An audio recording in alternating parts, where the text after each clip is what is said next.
শুধু দেশ নয়, ঈদ উপলক্ষে প্রবাসেও বেড়েছে দর্জি পাড়ার কর্মব্যস্ততা।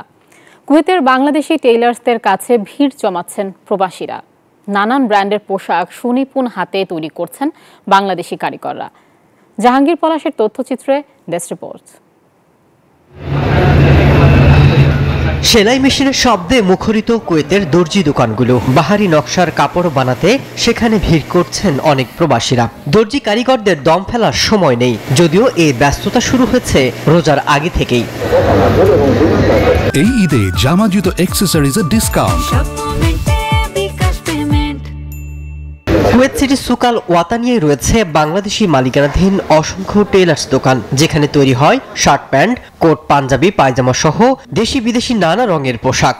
আর এসব পোশাক তৈরি করছেন বাংলাদেশিরা তাদের সুনিপুণ হাতে। আমি এখানে 31 বছর ধরে কাজ করি। আমি আগে ঢাকাতেই বড় হয়েছি, ঢাকাতে সানমন টেলারের কাজ করে আসছি। আমি কোট, প্যান্ট, শার্ট সবকিছু সানমনের সাথে কম্পেয়ার করে বানাই। ঈদ উপলক্ষে পোশাক তৈরি করার চাহিদা বেশ তীব্র। এ সময় তাদের অতিরিক্ত চাপ সহ্য করতে হয় বলে জানান কর্মচারীরা। আর গ্রাহকদের আকৃষ্ট করতে টেলার্স দোকানের মালিকরা আধুনিক ফ্যাশনের নতুন ডিজাইন তৈরিতে প্রতিযোগিতায় নামেন।